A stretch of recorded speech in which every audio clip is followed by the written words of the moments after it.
All right, welcome everybody to Krystal, Kyle and Friends. I am Kyle, this is Krystal. I will be stepping out in a moment for this interview, so Krystal will be talking to Philion, who's an interesting YouTuber. He's been covering this Andrew Tate stuff and the rise of the manosphere, and Krystal's going to dive into all the details about what that world is like with this guy who's been immersed in it. I've only dipped my toe into it. Obviously, I'm not the target audience. So you don't say. I just became aware that this even really existed in the past several months. Yeah. And I'm kind of fascinated. I'm fascinated by the players. I'm fascinated by the appeal. I'm fascinated by the sex trafficking? Yes. You're all over it for the sex trafficking? Yes, I'm in it for the sex trafficking. Yeah. Yes, that's the anyway, there's a lot to talk to him about. I'm also just curious about the development of his channel and what he's up to over there, because he doesn't only focus on manosphere stuff, he does a lot of wide-ranging, really interesting and entertaining content. So there you go. Anyway, before we get to that, it is time for the discourse, Krystal. Yeah. I've been chomping at the bit to get to this one, but it would have been I was better to talk about it to you than just do my own rant on it. Right. But gas stoves. Apparently gas stoves are now the big culture war argument going on around the country. Yeah. So I'll catch everybody up. I'm sure people have been following the discourse to one extent or another. But so a big study just dropped, and it was, let me give you, it's a very official journal, if I don't say so myself. So it's a peer-reviewed study published in the International Journal of Environmental Research and Public Health. And they found that gas stoves, if you have a gas stove in your house, it's not good.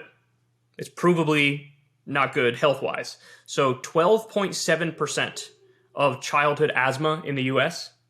is because of gas stoves. Wow. So to give you a specific number, it's about 650,000 cases of childhood asthma are directly attributable to the gas stove. That's insane. No, it really is. So they also say they found that these things leak methane even when they're turned off.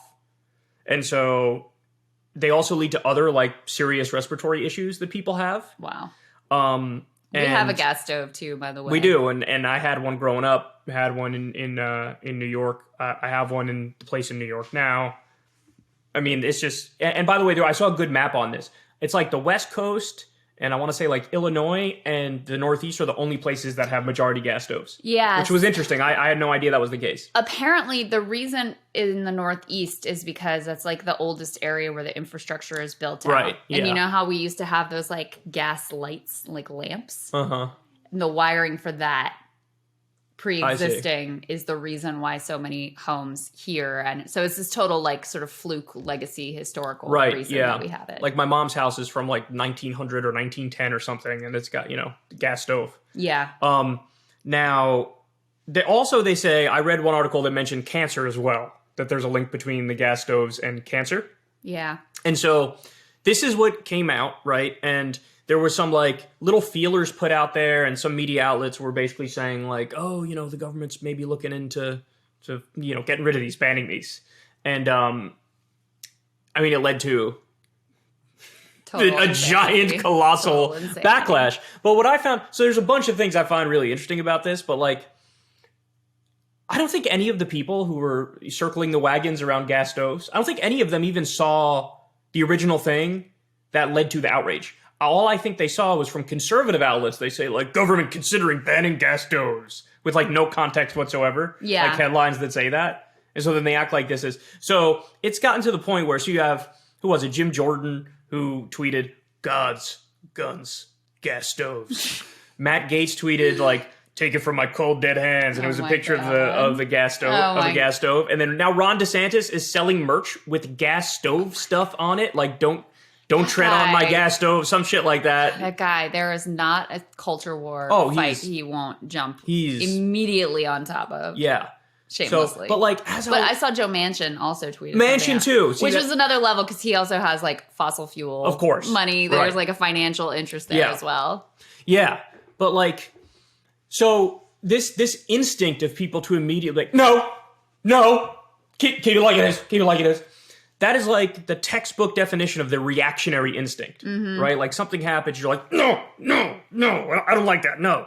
And in my personal life, in my private life, I get that kind of a reaction because change is annoying to somebody who's very organizational and structure driven and likes a schedule and stuff like that. I'm very temperamentally conservative. Yes. So I get it on that front. But when you're talking about politics, when you're talking about a study comes out that says 650,000 cases of childhood asthma are a direct result of the gas stove, and it leaks methane even when it's off, and it causes cancer, and it causes other respiratory issues, and there's fine particulate matter that's all over your house as a result of these things. For the life of me, I don't understand how these people are this stupid. But now here's the thing. If there was no, we don't have anything that can replace it, then I kind of get then it's a much harder conversation, right? Like, what do you, because this thing is so useful, but then there's also the downside. But we have other options. Right. And the other option, people were bitching about electric stoves are terrible, bro. And it's it's going to take you 12 extra seconds to cook your soup. Man the fuck up. That's fine. There's nothing wrong with that. Well, I actually like them better, by the way. I like electric stoves better. I was going to say, even before I knew about this research and the health impacts, I wanted to switch to an electric stove only because they're easier to clean. The gas stove, you got to take the thing off and whatever. They're cooler. It's a pain in the ass to clean. And so that was my wish and desire. So in my mind, they were already superior. So I didn't have an deep emotional attachment to my gas stove. Apparently, some chefs will claim that gas stoves cook better or whatever. People are really super into cooking. I don't know anything about that. But what I can tell you is that, there's this radical libertarian notion that the government shouldn't be involved in regulating anything. The free market will basically sort it out if your stove is giving you cancer and asthma, etc. That's obviously ludicrous. It's not even a belief most people hold. And when you look at other examples like regulating lead paint or regulating asbestos, it becomes really clear that the government has always played this central role in helping to, whether products are safe and whether they belong in your home and what we can do to keep children safe in particular, because they're the most vulnerable and innocent among us. So to just knee-jerk be absolutely not before you even consider the benefit and what it would mean. I don't think any of these people even know, Krystal. I don't think any of them saw the study. I don't think any of them know the numbers. I don't think to your point, yeah, if it came out today that we just learned asbestos is bad, we're not going to use asbestos anymore, that would become a culture war issue, and every idiot on the right would be like, you'll pry the asbestos from my cold dead hands. Exactly. Or unleaded gasoline. Remember, there was some massive study that came out in the 70s or the 80s that found that there is a direct correlation between the amount of lead in the air as a result of using the leaded gasoline and the crime rate. It messes with your whole all the systems in your body and makes people have a shorter fuse and flip out more and go to anger quicker. And they were able to prove this. And then they got the leaded gasoline out of here. And then, the crime rate went back down. And so, you look at that and you're like, if this happened today, this same clown car, Matt Gaetz, Jim Jordan, Ron DeSantis, all the conservative commentators, they would be leading the charge. We love asbestos. We could be selling shirts that say asbestos or leaded gasoline on it. And it's and they'd act like they had some deep, long-standing emotional attachment to whatever it is. It's the classic reactionary instinct. Yes. You want to change something, even if it's a little bit, and there's a perfectly fine replacement? I'm not okay with that. I'm not okay with that. It's actually, in a funny way, bear with me on this, it strikes me as it's a reverse Karen move. You know what I'm saying? The Karen thing people say, the uptight liberal lady. You are the Karens of the right. Yeah.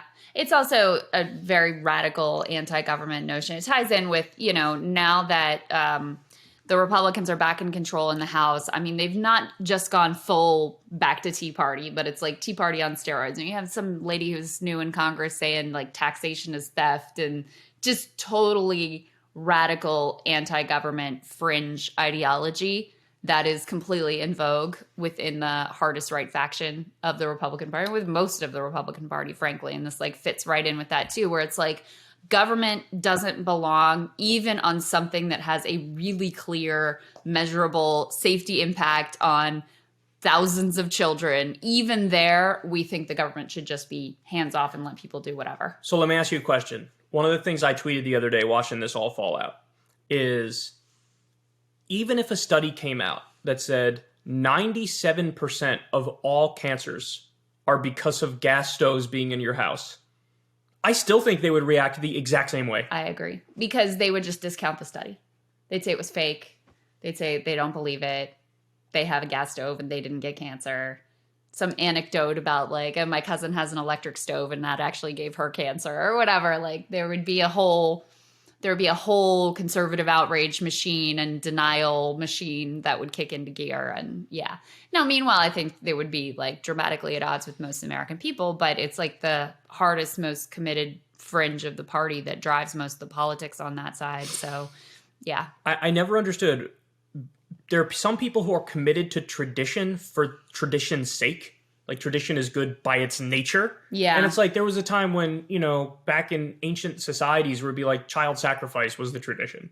And it's like somebody tried to change that. Yeah. Like, this is how we've always done it, how my forefathers have done it and their forefathers have done it. And it's like, none of these people take what I would call like a historical view, which is like, let's fast forward 200 years, assuming everybody's still around. Yeah. How would they look back at this moment, this current political fight? And in the same way that we all look back at the asbestos issue or the leaded gasoline issue, and like, it's just a duh. It's just like, how idiotic would you have to be on the other side of this issue?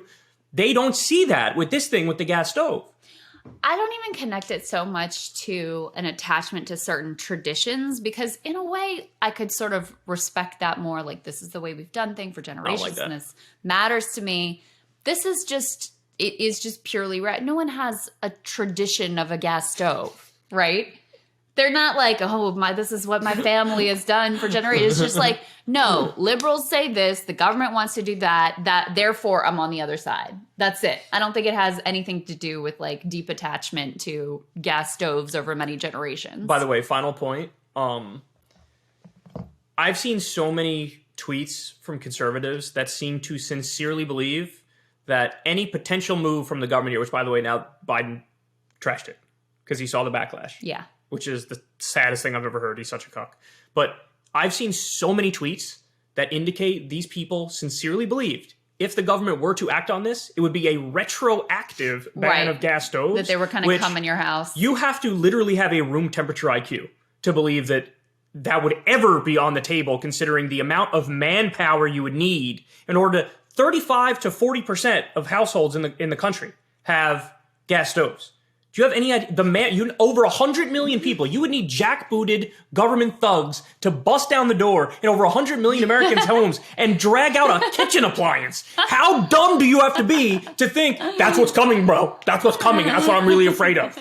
I'm not afraid of these private health insurance companies, which as a direct result of them denying care, 45,000 Americans die every year. I'm not worried about that at all. I'm not worried about all the medical bankruptcies. I'm not worried about real problems. I'm worried about the government taking my gas stove. Right. And many of these people, by the way, don't even have gas stoves. Of course. They're outraged anyway. Yeah, they're virtue signaling like they do. Yeah. I mean, I can't.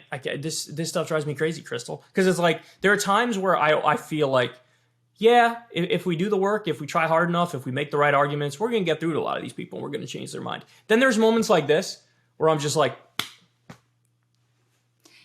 what am I supposed to do? Right. How am I supposed to work with you? If you think the government's going to do a retroactive gas stove ban and take over 100 million gas stoves out of your house, like, I can't. That drives me crazy.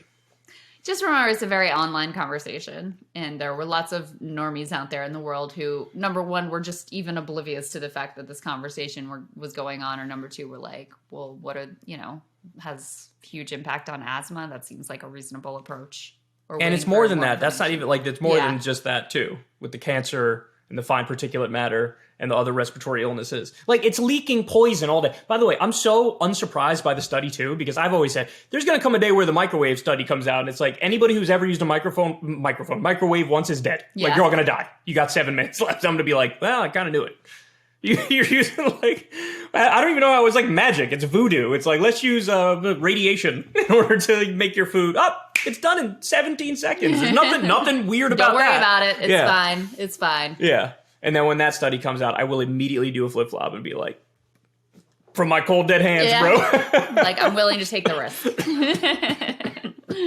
All right, shall we hear some more about Mr. Santos, my favorite, if that is indeed his name, my favorite member of Congress? By the way, I don't think it's his name. Yeah, that's what you were saying. Yeah, I actually covered missed the this story, report, which I'm shocked because I've been carefully following the George Santos saga. So update me on that piece. So Patriot Takes, which is like a Democratic Oppo research group, and you know that they're not actually affiliated with the Democratic Party because they're decent at what they do. So they have no connection whatsoever to the actual Democratic Party establishment. But they've been digging through all the whatever archives of George Santos stuff is out there, and he gave a speech at some Republican group event, and the guy who was introducing him said, "George Santos, I knew you as like Anthony DeValder. I didn't know you as George Santos, but I guess George Santos," and he calls him up. So at the very least, it could be that George Santos is his real name and DeValder was the alias, or it could be the other, or it could be he's used 7, 8, 9 names throughout his life. We don't know. I did see something about this a while back where it was like he used to go by DeValder, which was like his mother's maiden name or something like that. Yeah, but and George is like the middle name or the first. Yeah. How do we know that's not made up either? You know what I'm saying? I mean, this is a guy who committed check fraud in Brazil. Like, he lies about everything. Well, and whether or not that's the genesis of the George Santos name and it really has some bearing in like his actual legal name, the fact of a person who like is just totally changed their name around. This is my name. Yeah. That's for insane. This particular role, I've decided I'm going to be George Santos is indicative of some larger problems for him. Yeah, well, anyway, we have the best lie or biggest lie yet because it's actually tangibly related to politics and the law. So the biggest question for me with him has always been, where did this money come from? Because he put $700,000 supposedly of his own money into his congressional campaign. And this is a man that very shortly prior to the congressional campaign was like getting, kicked out of his apartments for non-payment and reporting relatively low earnings. And he was never able, when people have asked him about his business, to explain really what it does, to point to any real clients. So this like, oh, suddenly you're a wealthy man and you're able to just plop $700K into your own campaign always seemed to me like the biggest question mark. And it appears the authorities are investigating these question marks as well. So we have some new clues as to where this money might have come from. This is from a guy named Tristan Snell, who is at mainstreet.law. And he's commentator, MSNBC, CNN. And he also is, he's basing this off of a Washington Post report and sort of putting some pieces together here. So he says, looks like George Santos's $700,000 donation to his own campaign may have been laundered money from a Ponzi scheme called Harbor City Capital. It defrauded investors, selling them fake stocks totaling over $17 million. New reporting from the Washington Post reveals that Santos received payment from Harbor City as late as April 2021. On April 20th, 2021, the SEC filed a complaint against Harbor City accusing it of fraud. On May 11th, 2021, so just 1 month later, Santos formed the DeValder organization. That's where he says he was getting the money from. When Santos then ran for Congress in 2022, he claimed the DeValder organization was his family's firm with over $80 million in assets under management. There is no proof of any kind that the DeValder org ever did any legitimate business. Santos claimed DeValder org paid him a $750,000 annual salary in 2021 and 2022. He then contributed $700,000 to his own campaign. He never mentioned Harbor City in any of his mandatory federal disclosure forms. The investigations into Santos will reveal the truth, but it very much appears that Santos took ill-gotten gains from the defrauded investors of Harbor City, parked them in DeValder, and then used them for his campaign. He is not in a good position, let's just say. So basically the allegation is he was somehow tied in with this just outright fraud that was being committed, this sort of Ponzi scheme where they're selling fake stocks. Fake bonds. This guy says stocks. I thought he corrected himself and said, no, it's not stocks. It's whatever. It doesn't matter. Selling fake something. Fake something. Here it says stocks. No, and then he goes on within the next 2 tweets. He says, I'm sorry, at the bottom. He corrects and said, correction, they were fake bonds. Rather than stocks. There you go. Anyway, okay. And promissory notes. Fake bonds or promissory notes. Rather than stocks, but they were fake. They promised security and high returns, invested in profit-making lead generation businesses, but in actuality, the money was pocketed or sent to other investors Ponzi style. So anyway, involved in this fraud scheme, takes the money from it, puts it into this new business organization, DeValder, and then sort of launders the money through DeValder and pays himself out and then uses that money in his own campaign. That's what this guy is putting together, may have happened, and may be an explanation for where this cash ultimately came from. Yeah, I think he's going to jail. I think he'll be in jail eventually. I think so, There's too much stuff. I mean, the Brazilian authorities opened up a new investigation into him. They couldn't find him previously, which is why they weren't pursuing him before, but I read one article said he committed $700 worth of tax fraud. Another article said up to $1,200 worth of tax fraud with Brazil. There's multiple issues with this. There's the issue of the fraud up front, like the Ponzi scheme up front. That's a crime in and of itself. Then there's the secondary issue of just putting all that money into your campaign, which is illegal the way that he did it, which would be a totally separate charge. And the other fact of the matter is, just like with like all his pathological lies to this point, there's definitely more not uncovered yet crimes that he's committed. This guy it's a life of crime, and it's a life of lies. Yeah. And so you can only get away for so long. And all these New York Republicans are now calling for him to step down because New York is generally more of a blue state, but the Republicans did well in the last election. But this guy is just flat out super embarrassing to all the New York Republicans. So, and they're able to stand up and say, like, I'm not associated with this guy. This guy should step down. That is putting some degree of pressure on the Republicans in D.C. But as you know, McCarthy made a deal with the devil here. And, you know, hey, you vote for me, I'm going to look the other way. All the stuff that happened, water under the bridge, dog. You're good. And so there are a lot of people setting themselves up to look very silly too. Like Matt Gaetz did this sort of almost like fawning interview with Santos. He was Gaetz was filling in for Steve Bannon on the War Room podcast, apparently. Even Bannon was like, oh, he was busy that day. Yeah. Great guess for you, Matt. Yeah, enjoy exactly. this one. Yeah. So anyway, I listened to a portion of it, and it was like, I mean, he was doing everything he could to let this guy off the hook and give him excuses and not press him on Let me guess. Bro, whatever you think of me, bro, the Democrats are so bad. How did you know? How did you know? Like, No, he asked him. Good point, dog. He asked him, like, he does ask him the question of, like, okay, well, where did the money come from? And Santos' Tell you where it didn't come from. I saw that one. Yeah, didn't come from Ukraine. Didn't or come Burisma. from Burisma or any of these other things. These Democrats are involved in, bro. You know what I'm saying? Yeah, and Democrats like, suck. You know what I'm saying? Yeah, totally. Yeah, Gaetz is like, totally. Hey, good point, bro. So that's going to work out well for everybody involved. But yeah, I think on the money piece, the funny thing about campaign finance law is, like, there are so many loopholes you can drive a Mack truck through, that things that are perfectly legal and absolutely should not be, and that people get away with all the time because they know the specific way to work those loopholes. But if you do it in the wrong way, they will throw the book at you. That's exactly right. There are a million landmines that you can step on, and he appears to have stepped on several of them, one of them being probably straw donors. Like this, right. I mean, you can't take money from other people and pretend it's, you know, it's your own money and put it into your campaign account. That's one thing that may have happened. It may have been outright fraud.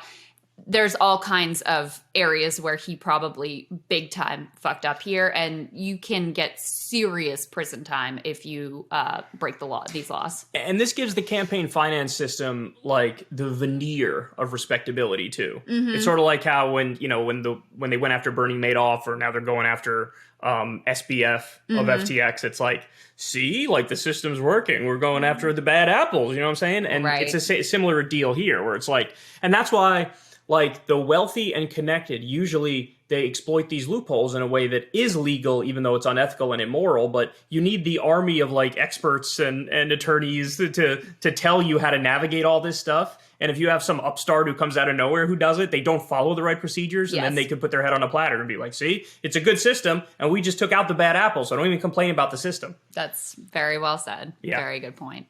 All right, let's go ahead and get to my interview with Philion. We're going to talk about the manosphere and also about his channel and what he's up to. Let's get to it. Philion, great to meet you. Welcome. Thank you. Nice to meet you as well. Yeah. So first off, for people who aren't familiar with you or your channel, just give us a little bit of backstory. How long have you had your channel? What's kind of your goal over there? What sort of content do you create? Right. So I've been on YouTube for about 6 years now. I started when I was a freshman in college, and it was just something I was doing on the side. And I started in the fitness scene. I was into like powerlifting, bodybuilding, stuff like that. If you look at my channel now, it's a lot different than what you see. Part of it is because I've just grown as a person, my interests changed and stuff like that. But I've always been interested in, economic scams, financial gurus, any deep, dark rabbit hole I just invest myself into, and I just can't get enough of it. So alpha males, internet culture, it's all right up my alley. So did you stumble on a lot of that stuff through your interest in like fitness and bodybuilding? Because there's definitely an overlap between the alpha male world and that world. For sure. Very early on, I realized that there's like a ceiling on the fitness industry in terms of if I was going to be doing YouTube as a career, there's only so many people in that market, and there's only so much I could talk about. And what I realized is that there's a lot of like colorful characters within the fitness scene itself. So I started to introduce some like commentary, poking fun at some ideologies, even people's characters, personas that they have in the fitness industry. And then I realized that years ago when I started covering like the whole alpha male thing, nobody was really doing it. So I'd like to think that like I pioneered, in a sense, calling that stuff out. Yeah. So you sort of never really fell for it? You always saw it as like somewhat ridiculous, or did it appeal to you at first and then you started to feel like it was a bit of a caricature? I think I always saw right through it, to be honest. Really? I've had positive, normal people in my life, and it's just none of it has ever appealed to me. So give me a sense, because to be honest with you, I just in the past several months really became acquainted with this universe whatsoever. I mean, I'm obviously not exactly the target demographic. So, and Andrew Tate started really popping up in mainstream culture, and he got banned from various social media platforms. That was when I really started to tune into it. And we also, on my other show, Breaking Points, covered this book that was more of like a sort of progressive approach to masculinity and addressing the crisis among men and boys. And so I've become sort of fascinated only recently, but perhaps you can help us track the rise of the whole manosphere part of the internet, since you were a trailblazer in terms of tracking it and covering it. Sure. I think the best place to start is probably early 2000s pickup culture. Are you familiar with any of that? Yeah, a little bit. Like the pickup artist stuff. Right. So back in the early 2000s, there were a bunch of men who believed that they can sweet talk their way into sleeping with women. And they would throw conventions. They would have these private communities. They would all speak in like code names. There were a couple big companies. One of the main one was Real Social Dynamics, or RSD for short. And what they would do is like, they'd be on these forums and they would, I guess, min-max, which means like, it's a video game term, but basically it's like minimizing the downsides and maximizing like the outcome.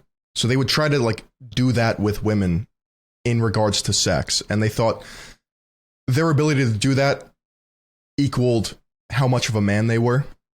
And it became this really, one, toxic community. Two, it's disgusting on the surface. And by like the late 2000s, people started calling it out just for every reason under the sun, as it deserves to be. But I'd say, so what happened was they would have to dial it back a bit, and it would have to be more digestible. And these ideologies that they had from the beginning that was based off of picking up women, and this is just my third eye Philion analysis of it, but I think the alpha male stuff came from very traditional pickup artistry in the early 2000s. And so the goal wasn't like, I want a relationship with a woman. It was just like, how many women can I sleep with as a measure of my masculinity? That's basically the idea. Yeah, exactly. And who were the types of people that were drawn in by that approach? And is it a similar demographic that finds appeal in the alpha male approach? I would say there's definitely overlap. I wouldn't say they're one for one, because I think holding those values that the early 2000s pickup artists have or had is just like, it's just such a self-report. It's like you can't have those ideas in public discourse in the late 20 teens, like you can't do that in the modern age. So basically after like Me Too and stuff, it sort of changed what you could really say out loud. Is that the idea? I would say so. In terms of alpha male stuff as well, like, I mean, there's a very specific grift within that, because it's like a niche within a niche. We're talking about male masculinity, and then that, comes into like, there's a bunch of different subcategories. Like back in the day, they used to, or even today, it's like the fitness side, the finance side, and like you got to get your bag up. You gotta look like this. This is what a man should be doing, and it's just these arbitrary characteristics that have no real grounding in anything besides of fitting that narrative. So to answer your question about if it's the same people, I'd say yeah, but just as a result of the times, it's shifted a bit. Yeah, well, and it's probably it's like some of those, diet. It's diet. That's interesting to me because like when I see Andrew Tate, at least, it feels like what he's doing is almost like that early 2000s culture on steroids. But I'm sure there's like a wide range of approaches and levels of obnoxiousness.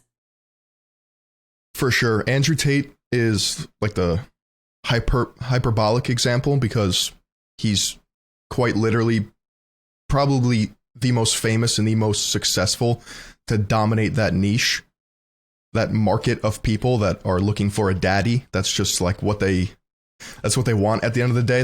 They want to be told exactly what to do, how to be successful, and he's selling an illusion of the solution. Do you think that in a way, daddy Andrew Tate, need? Do you think that daddy need, like, is that a new thing, or is that some void that's been opened up by aspects of our culture, or like backlash to Me Too and, you know, women being more successful in the workplace or whatever? Or do you think that question. That's sort of a long-standing I think in a sense it's need always been among there, a certain group of young but men? I think social media has like exacerbated it. I think older generations simply can't compete with the attention span of their younger counterparts. So if you have a father and a son, the son is going to be on social media almost terminally if they grow up in today's internet culture. And like think of it as like if you're a young kid, what are you digesting on social media? The dad's going to have no explanation to that. The only thing the dad can do is like try to be the best father, but there's a disconnect in the ages and the culture surrounding fatherhood and what it means to be a man. It's just, and in a lot of ways, these alpha males draw from like traditional masculinity, and that's just like their biggest selling point. And then it gets very political as well. So you sort of feel like the daddy issue is a bit of a result of modern cultural disconnect between father and son? Yeah, and it's just a confusing time to be alive, I think, for everyone.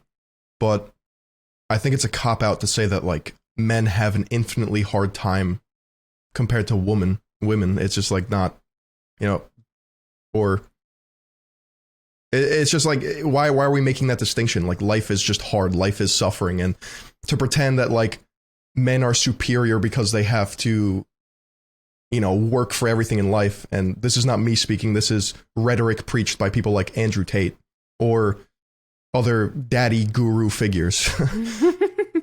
I mean, I think the thing that's been funny and fascinating to me is figures like Tate. He poses like he's this very rebellious figure, you know, like he's talking about the Matrix and the Matrix is trying to take me down, etc.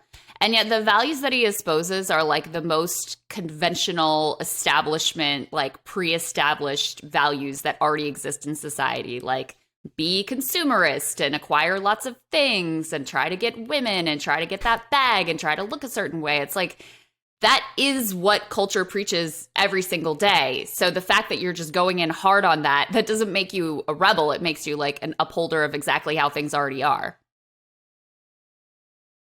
Yeah, if you analyze Andrew Tate long enough, you can realize that he just lives in this blurred amalgamation of hypocrisy.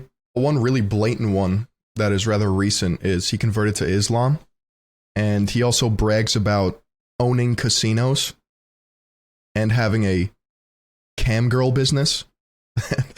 I've spoken to people who are Muslim, and they're just like, that disconnect, like that's a joke. That's just a very surface level. Yeah, I watched a video that you did maybe like a year ago where you were reacting to one of Tate's videos, and he was like in his backyard by his pool with like his name in the background or something like that. And he was talking about, first of all, he's making up all these imaginary scenarios and conversations that he was having with women that clearly never actually happened. But also he was talking about basically how he would control these women and not let them leave and effectively hold them against their will. And you made a comment like, that's not okay or that's illegal. So did you, like, were you surprised to see him arrested by authorities?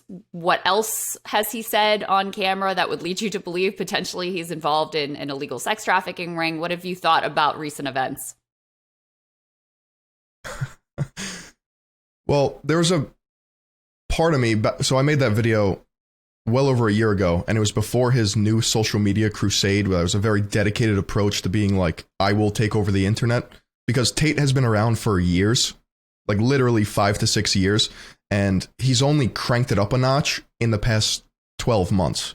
So I just wanted to make that distinction, because there have been creators that have covered him. I like to think I was one of the first, but then I came to realize that people have been making memes or commentary videos about Tate for going back at least 5 years, because he's always been an online course seller. He's always been trying to be this elusive entrepreneur on the internet, this digital millionaire. And only when he took this really hyperbolic approach where he hates women or preaches this, horrible rhetoric about women, like that's when he really blew up, along with what a company that was a social media strategy that we haven't really seen before, which is his affiliate marketing program with Hustlers University.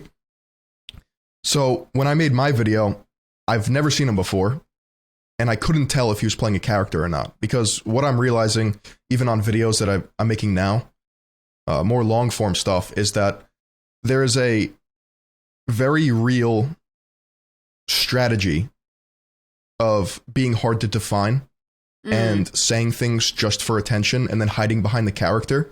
And it's a very annoying defense technique to deal with, because when you criticize them, all they say is, oh, I was playing a character. And it's like, well, what is real? But they don't want to be defined as anything concrete, because then their bit is up. So after I made my video, I did a little bit more research, and I was watching his videos that he took down on Tate Speech, which was his YouTube channel. And he has videos that are complete jokes where he's like, you're not a real man unless you drink sparkling water. He just hates regular water. That's for the peasants. If you eat sushi, you're actually gay. And these are all, to me, characteristics of somebody playing a terminally online character that just has these ideals for the sake of having them. And, that's part of the bit. But I think somewhere along the line, when he became infamous on social media, right? Are you familiar with like how he blew up, or? Not really. I know he has this like Hustlers University thing that seemed like it was a core part of it, but yeah, not so much. Right. So Hustlers University was basically a big Discord server where it was $50 to join. But the kicker was that if you got other people to join, you would get 10% affiliate kickback. Meaning if I got you to join, I would receive like $5 for your subscription to Hustlers University, which just granted you access to the Discord channel. And then in the Discord channel, it was separated into a bunch of different, fitness, like we said before, finance, how to get women, just a bunch of different like channels of self-improvement. So with that, the best way to get other people to join, to get your initial investment of $50 back, is to just make, and this was preached by Andrew and his team, is to make content of Andrew. So he had thousands of minions, Andrew Tate fanatics, lunatics, trying to make as much money as possible by making content for Andrew. Wow. So it's not a pyramid structure, but it's Andrew at the top and then everyone else as affiliates beneath him. I mean, but it does sound like, as opposed to like a, it does sound like a pyramid structure though, because I mean, it reminds me of, so for sure, as a like middle-aged mom, I'm a target for a totally different type of grifter scheme. Like, I don't know if you know these, this like Midwestern mom leggings brand called LuLaRoe that was all the craze a few years back. And it's the same thing. It's like, first people actually liked and wanted these leggings, but then the quality, I mean, the leggings in my opinion were always ugly as hell, but first they actually had an audience that liked these leggings, but then the real way that you made money on it was to recruit other people under you. I mean, that's the way it is with Amway. That's what it is with all of these schemes. And so, you know, the product became secondary to just like pretending like you loved the product and convincing your friends and family that they needed to get in on this great deal.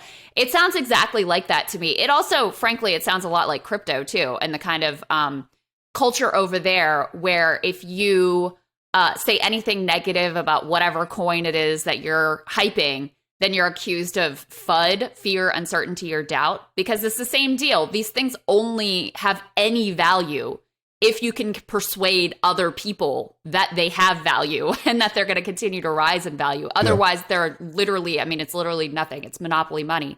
So to me, it has a lot of similar dynamics. And I think there's probably overlap between the type of people who find what Tate is selling is appealing. Yeah, talk more about that.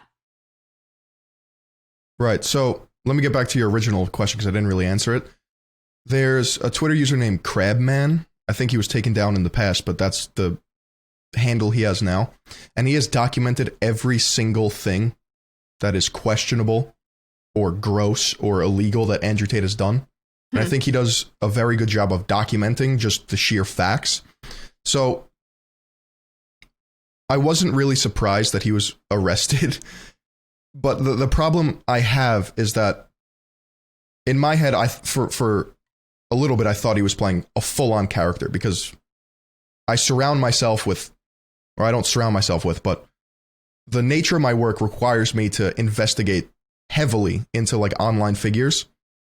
And to me, the easiest explanation was this guy's just playing a character and it's a grift and he wants to make as much money as possible. And he recognizes that the easiest way to do that is to say extremely inflammatory stuff. Like, I don't know what he's like as an actual person, but the problem we run into is like, is there separation between the an actual person and their online persona? And a lot of what I'm realizing, internet people, like true people that believe in the internet, they don't want there to be like they want a strict distinction. They want to be able to turn off the internet and just like live their life. And then whatever they do online, it's like a free market. So when it comes to Andrew Tate, it's like, I think it's Icarus in the sense that like he flew way too close to the sun. You can't be saying that you're actually human trafficking women and expecting not to like raise eyebrows. Like obviously they're going to look into you. And the stuff he said regarding like taking their passports, not leaving their compound, like that's all human trafficking if those claims are true. But yeah. Yeah, I've been thinking it's about like, that piece. I wouldn't act surprised. I've been thinking about that piece as well, because it's like on a certain level, does it matter whether you're playing a character or not if people believe what you're saying and it's having this impact on people? Like they don't view it as, oh, he's just playing a part like an actor in a show. Right. It's so annoying to observe. You can't even begin to like break it down because once they admit that it's a character, or if anything is, exaggerated, then the entire thing crumbles. Now, I don't think Andrew Tate is 100% a character. I think he very clearly has these ideologies that he follows, but I think he definitely turns it up a notch because he's very aware of the types of people that he's talking to. I think he straight up has an analytics team and he knows exactly what to say to bring in fringe people from every single corner of internet culture. Yeah, I guess I was sort of inclined to feel that way at first. And even when he was, arrested and the initial allegations came out, I was sort of like, well, maybe not.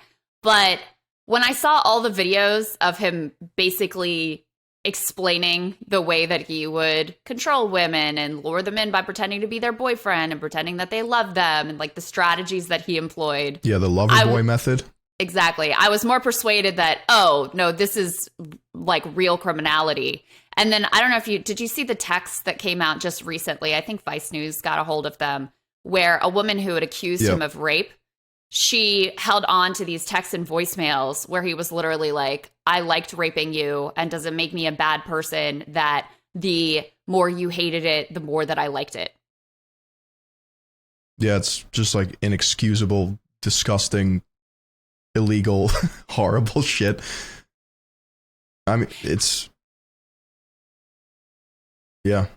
Yeah, it made me think that actually maybe the character almost undersold the level of monster that he really was.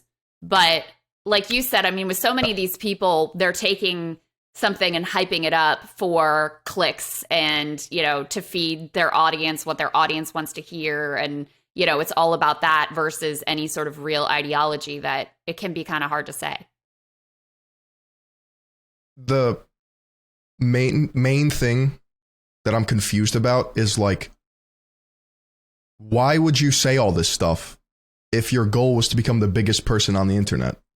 It makes no sense to me. Like, you're going to get taken down. That's a great point. Although, do you have any insight on that? Like, I don't understand it.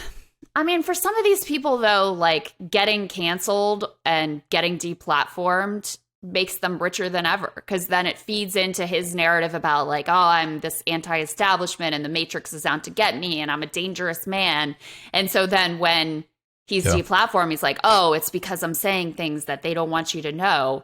So it certainly made him more famous. A lot of like sort of normie people who'd never heard of him before know who he is now that had no idea just a couple of months ago. So I think they don't see getting deplatformed and kicked off of various internet platforms as altogether bad. Yeah, that's a good point. But in terms of like going to jail, why would he self-report himself like that? Do you think he had a god complex? Do you think he was untouchable? Do you think he really thought that he could buy out the Romanian government? That I have no idea. But, you know, I feel like there are a lot of people out there who feel like they are, you know, they're total narcissists. They think the rules don't apply to them. And he said, at least, whether this was true or not, that part of why he went to Romania is because he thought they would be easy on him with regards to, you know, rape or sexual assault or sex trafficking or whatever. So maybe he just thought he was rich enough and famous enough and that the Romanian authorities really wouldn't care ultimately. I also don't understand why he had to keep up. If the allegations are 100% true, why would he have to keep up, one, the cam business that he said was laundering dirty money, two, the human trafficking side of it, when he's a multi-millionaire from his stunts with Hustlers University in the War Room alone? Yeah, see, that was the part that he was pulling in probably. That was the part that didn't make sense to me as well, because it's like, you don't, I mean, not that you ever should run a sex trafficking business, but like, if you found this scummy, you don't have to, you're already wildly wealthy on a lot of other things. So that was what sort of persuaded me that, oh no, this guy really is a monster. He's actually more of a monster than he even let on in his videos, because he actually likes doing this. This is what he gets off on. Yeah, and there's then like when I saw sadistic nature to it. Exactly. When I saw those text messages that were like, the more you hated it, the more I liked it, I was like, there you go. This guy's actually like, he's actually a monster. And, you know, so the persona, it was like the whole thing was hiding in plain sight. People thought it was a character, but if anything, it was like dialed back from the reality. That's my assessment today. But I mean, it's impossible to really know. It's just all conjecture. Yeah, it's a wild, wild story. Yes. And indeed. he's just like, he is, I mean, if you listen to him speak on podcasts, he completely shits on other alpha male gurus in the space. Like he kind of positions himself as like the apex, and everyone else is like a joke. He's top G, right?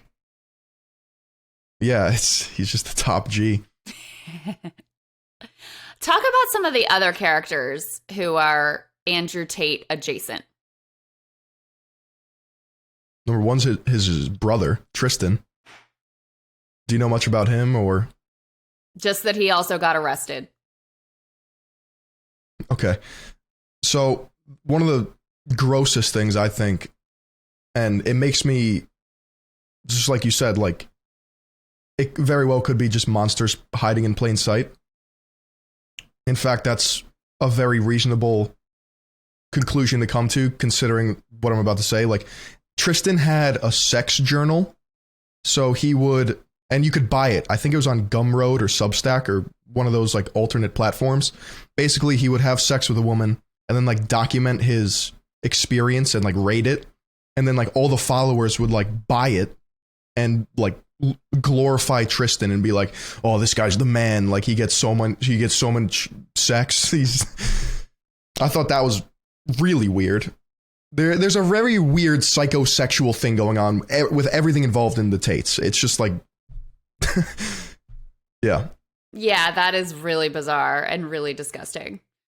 What are so you did, I actually saw the first video I saw you do was on Gary V, who, it's a totally different model within this ecosystem, but like, what's the lane that he's sort of occupying?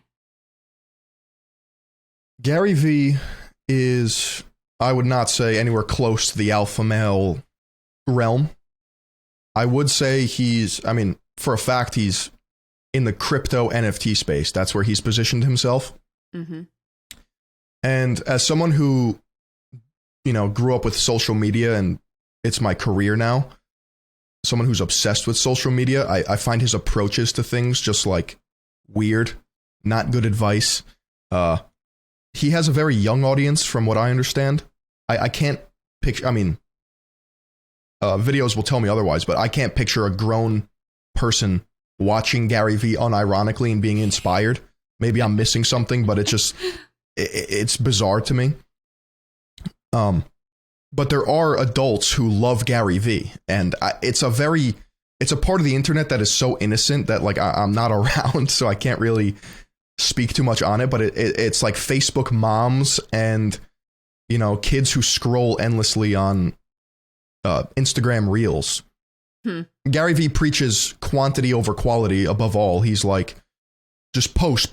You gotta, like, the guy has millions of posts, like, and he doesn't say anything. He says so much without any actual, there's no substance. So to me, it's a weird person to analyze.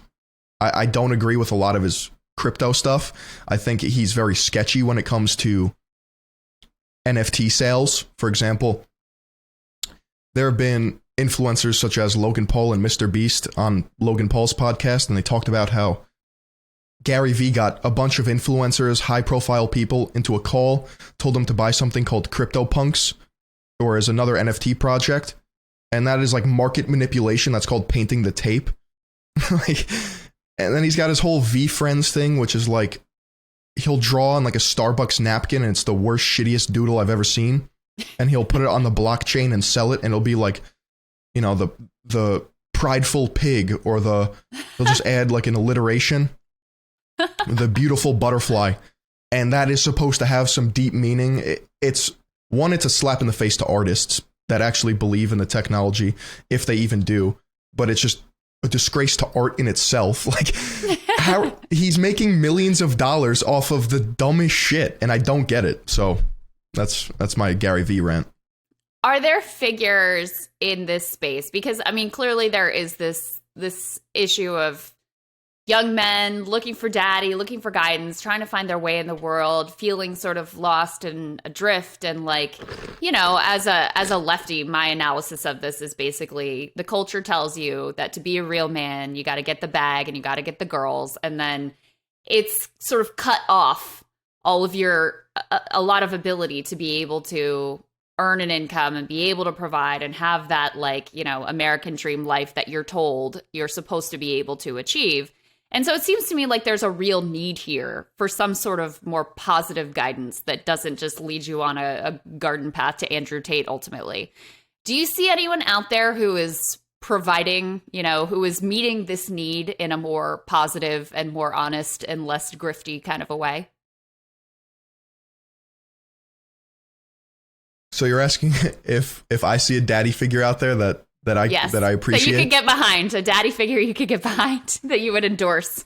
It gets dicey because humans are fallible. They're fallible, and everyone has their demons and their skeletons in their closet. And I only know their online persona unless I've literally met them in person. But my best advice is to not have a daddy figure.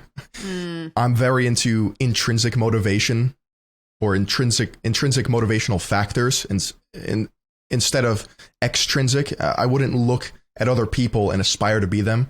I would look internally and focus on yourself and figure out who you are. 2, I think a lot of men don't go to therapy. They'll literally start a podcast before they do that. They don't have a solid social circle, whether it's a lot of weak connections or no friends. Like, lonely men are a thing. There is a reason why incels exist.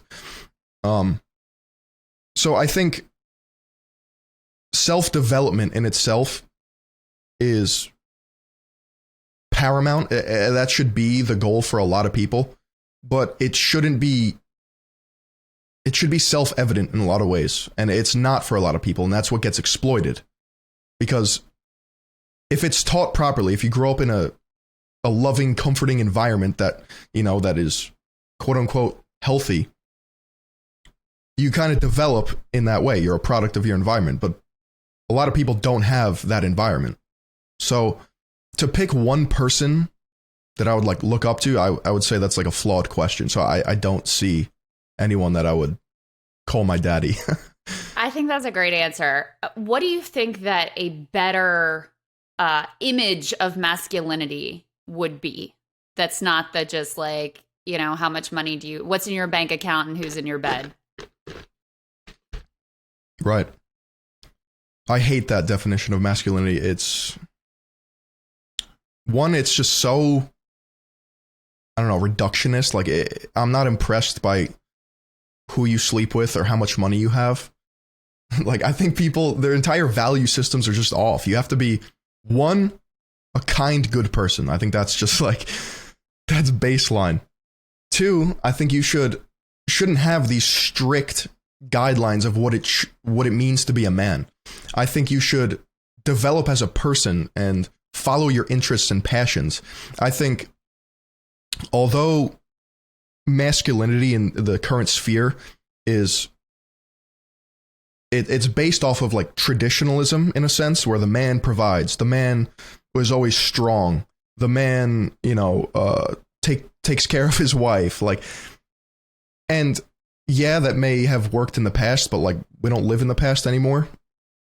I think a lot of men fall victim to like these strict masculine character traits that just don't mean anything. Like, if you see a guy painting his nails, he's automatically gay. Meanwhile, like, for example, I've painted my nails before and I've experimented with it in my videos because I wanted to see what my audience thought of it. So I painted them black, and immediately I've had people in the comments just like write me off because I painted my nails.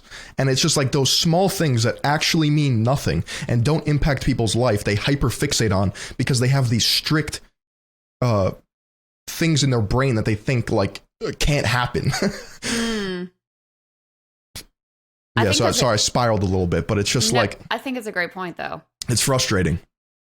Yeah, and so you're basically saying that the whole idea of having a certain set of qualities that's like, these are the things you should aspire to be a man. You think that whole idea and concept is sort of silly or a fool's errand or ultimately archaic. That's a good word. Yeah. But there are some values that I can appreciate that are rooted in traditional masculinity. Like, I think you should be a strong person. Physically, mentally, spiritually. I think you should be there for your wife, but these are not, that should just be the status quo. That doesn't make you like a manly man. That just should be you, if that makes sense. And do you think that those qualities to aspire to are different if you're a man versus if you're a woman? Or do you think they're sort of universal? I think they're rather universal. Yeah. What do you Last thing think? I want to, yeah, I agree. I agree with you, and I think some of it is universal. Like there are just good qualities that make you a good human being beyond, your sex or gender. Um, and then some of it is also like your own personal strengths or interest or what is going to lead to a level of contentment, confidence, and fulfillment within your own life. So Right. I actually really get from you that idea of you can't have a cookie cutter approach, and you're not going to get there by having some internet daddy figure, even one who, may have better values than Andrew Tate, or not be scamming you like Gary Vee or whatever. So Yeah. it's actually quite insightful. It's funny. It's funny that like when people actually go outside and touch grass, they realize that everything online is like not real or applicable. I actually Like people operate and think completely different than yes, what they do on and say online. I actually just was looking at a study of which professions make people the happiest, and which places we report being the happiest in, and also what activities we report being the happiest doing. And so the occupations, the happiest people were lumberjacks and farmers. So it was like being outside in nature, working with your body, producing some tangible result. And you want to take a guess who the most miserable people were? Inside office work, you nailed it. Computer screen.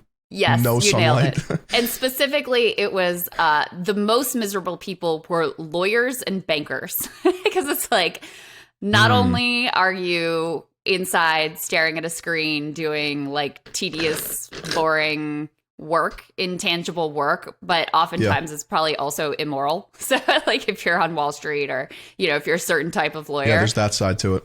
Yeah, so I thought that was interesting. It was very similar to people reported being the happiest when they were either at their church or place of worship, outside, or at someone else's house, which I thought was really fascinating as well. And the activities went right along with it that they reported like being the happiest while they were doing. It was like going to church, doing some sort of physical activity, or caring for somebody either in their family or not in their family. So just like caring for another human being. So, I'm sure it's data, makes it's imperfect, total sense but to me.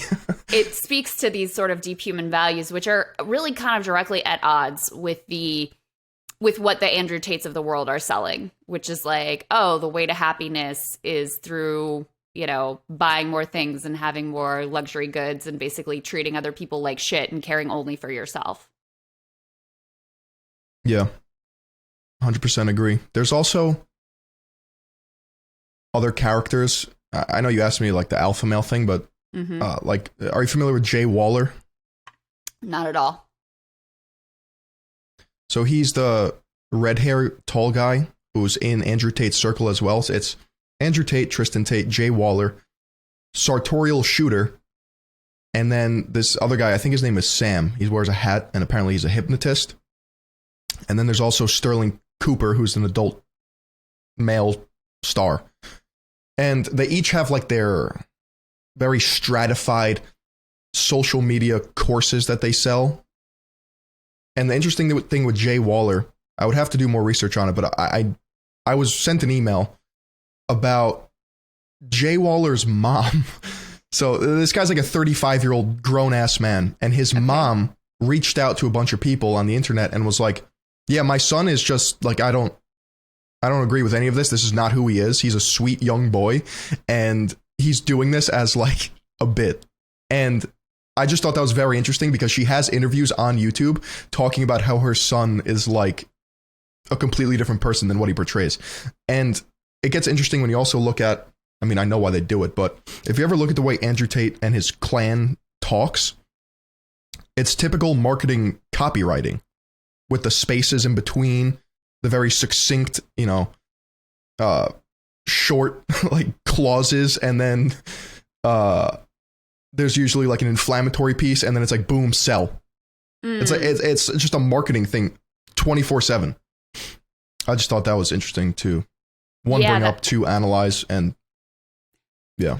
That is fascinating. Well, it speaks to your part about how much these people are just playing characters for cash versus actually believing what they say. Yeah.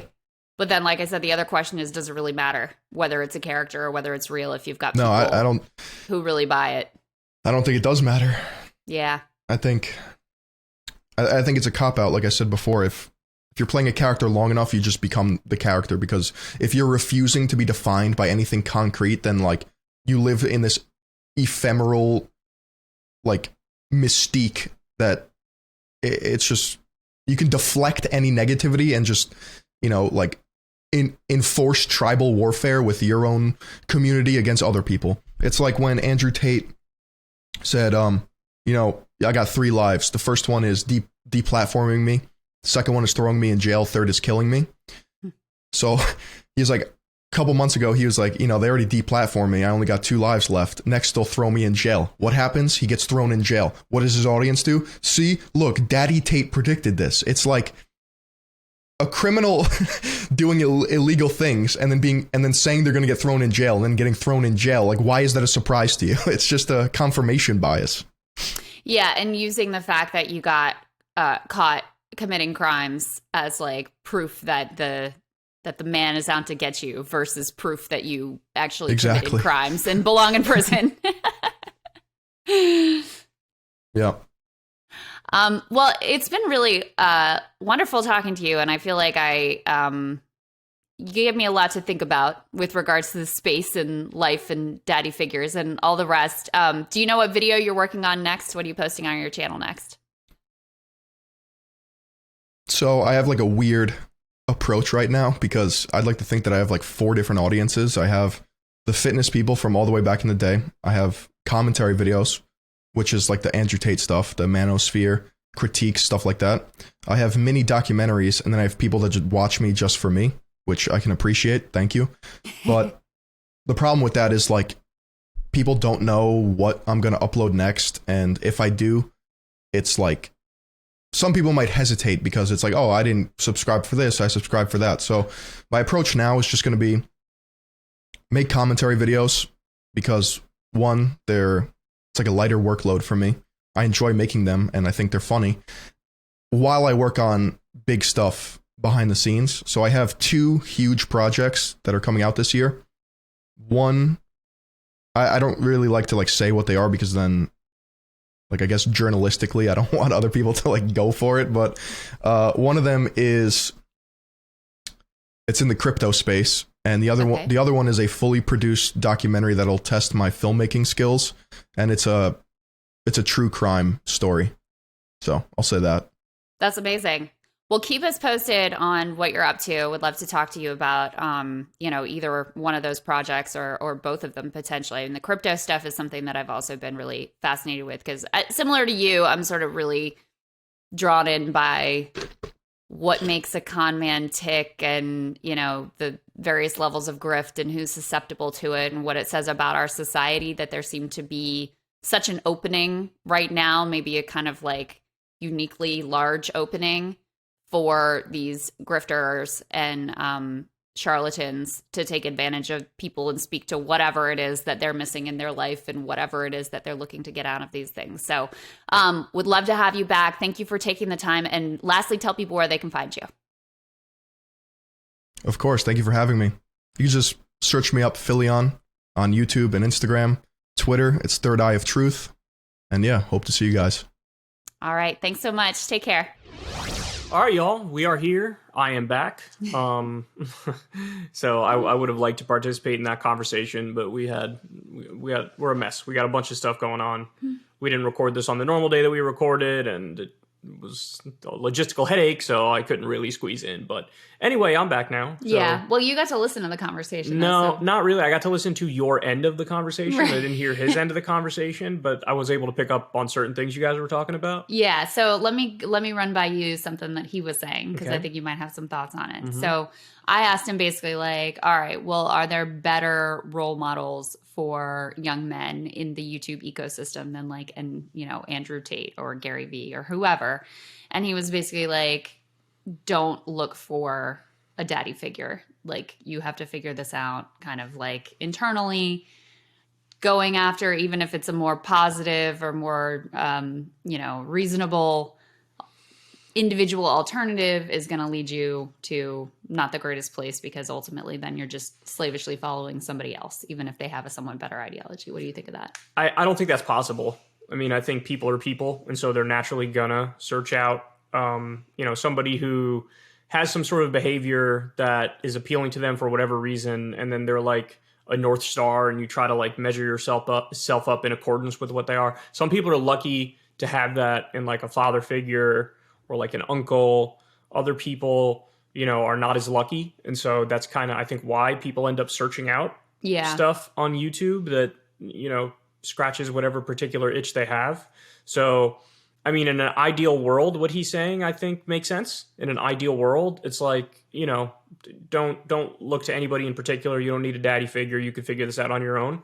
I just don't think that's feasible. Think about how malleable 7, 8, 9, 10, 11, 12, 13-year-olds are. Mm-hmm. And it's like, they're not going to piece things together by themselves. And so in the YouTube ecosystem, I tend to agree with them. There's not much in terms of like daddy figures or positive role models. I mean, I'm almost inclined to say anybody who's covering something, is passionate about something, and who's like very truthful and principled is somebody you can look up to. But sometimes it just gets difficult because those people might not talk about the particular life guidance things that a lot of these young people are looking for. You know what I mean? So like if you look at somebody like CoffeeZilla, he's doing great work on scams and whatnot. And, he's essentially a role model for a young kid. Look, this guy's got a cool job, and he talks about things that are important, and he's trying to help people and avert them from scams. And so like, I would almost give that advice, right? Like anybody doing anything that comes from a good place is productive and they're like a good person, go for it. You know what I mean?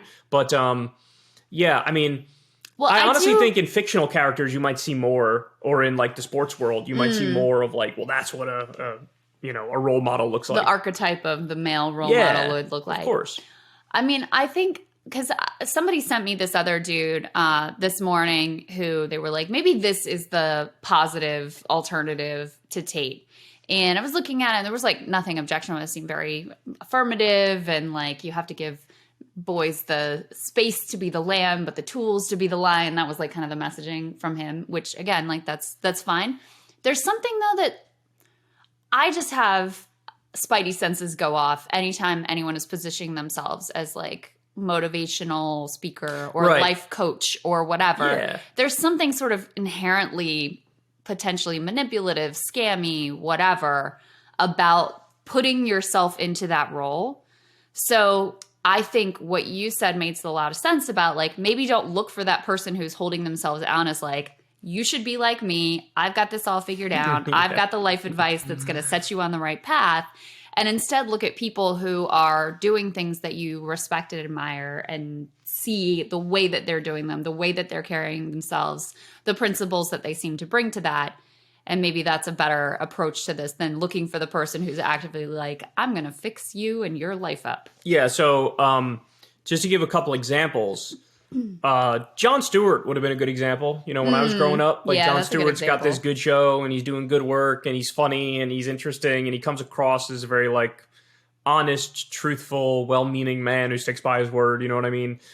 In the sports world, LeBron James is a good example of somebody who's kind of, and you could, nowadays you could point to, well, he's said some yikesy things on China or has like bad business relationships with them. But like in terms of how he leads a team, how he connects with the players, how he comes across, same thing. Tiger Woods, putting aside his affair with 917 women. Outside of that, I mean, this is a man, I looked up to him just because he was like the epitome of like the warrior with the spirit that never dies, who always fights on. And no one's going to be perfect. Yeah, of course. I mean, everyone is going to have a piece of the puzzle that you can look to. And it's not, you're never going to find, there is no perfect human being. Everybody has their flaws and failings and foibles and all the rest. So I think looking for pieces that you can take from different people that you respect and admire is probably a good direction. Again, even that I kind of disagree with, just because people can be dumb, especially young people. And so it's just like this innate thing of like, I need some sort of a, de facto daddy who I kind of look up to. And so for my generation, for myself and for many others, it was Tiger. And it's like, he never gives up. The guy's won golf tournaments with like a destroyed back on one leg. He won the US Open in 2008. He always persevered. He'd win by 12 strokes, 15 strokes. And it was just, that's something that you look at and it almost feels, it's almost like demigod-like. It's like not really human. And so that in turn makes you want to strive to do really great, do the best that you can, sort of overcome any obstacles and hurdles in your way, commit to something. And I mean, I think that's a good lesson, which is why I have my silly life philosophy, which I call passionism, which I talked a little bit about on the PBD podcast when I was talking to those guys. But yeah, I mean, I think from what I heard of the conversation, it was a good conversation that you had with him, the points that you were making and stuff. But well, hold on, I have one other question for you, because I asked him, like, so the way he got into focusing in on the manosphere, he does a lot of other content too, but this is a like particular lane for him, and he's been covering it for like 6 years, is he actually started out in the fitness and bodybuilding area. So he's started consuming a lot of content, watching a lot of YouTubers in that space. And then as a sort of like corollary to that, he started seeing this thing develop and seeing the ideologies that were being espoused. And so I asked him, like, did this ever appeal to you? Was there a part of you that was like, that initially was like, oh, that's interesting? And he was basically like, no, I thought it was ridiculous from the start. But you talked about how some of the like pickup culture in the early, like, so there were some pieces of that you were sort of drawn to at the time. So let me explain that. Yeah. First of all, no, my instinct is actually exactly with him, and I reacted the same way to the stuff that was that silly. Yeah. I mean, there are people who are sort of like an embodied caricature, and it's like you look at them and you immediately know they're very ridiculous. obvious. If you have any, like, if you are not naive and not gullible, if you have like just an inkling of skepticism in you, anybody like that is going to look at that and be like, this is the dumbest thing I've ever seen. You know what I mean? So I actually was a lot like him. In terms of the comments that I made on the other show, it was more about, I want practical advice on how to be attractive to women. And what you do is, I never in my life went to any of those like pickup artist channels or whatever. But every now and then you'd stumble across something or you read something that's almost like a tip. Like, they'll want you more if you don't text back for 2 hours or whatever. And at the time you read it and you're like, that's probably true. And by the way, it was true when you're a teen. That's totally, it's true. I mean, it's true. So I don't begrudge any young, lonely boy from like trying to find tactics or practical skills that would make themselves more attractive. I mean, a lot of the stuff is common sense, like, hey, have good hygiene, take a shower, get a haircut, shave, whatever, like simple things like that. But yeah, the overall picture always looked ridiculous and absurd to me and it's also like part of the problem with it is, and this is also what frustrates me about it, is you're focusing on the wrong things. Like they propose it like, if you do these things, if you act like this, you're going to get the women, you're going to get the money, and then you're going to be great.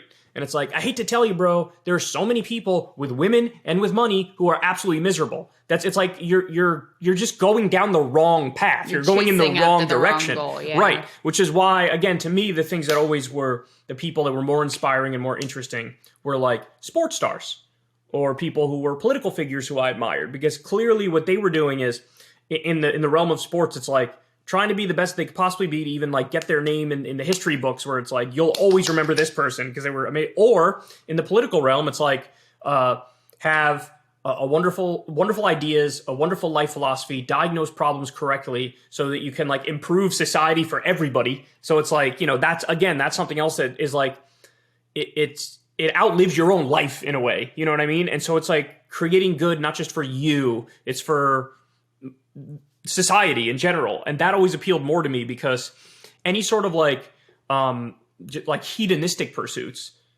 by definition, they die with you anyway. You know what I mean? Mm-hmm. So it's kind of fruitless. And it's to go down that consumerist, capitalist pipeline is just definitely going the wrong way. Like, it's never going to feed you. Like, it's never going to bring you fulfillment. If somebody listens to Andrew Tate perfectly and does everything they say and they embody that lifestyle, that person is more likely than not to be absolutely miserable.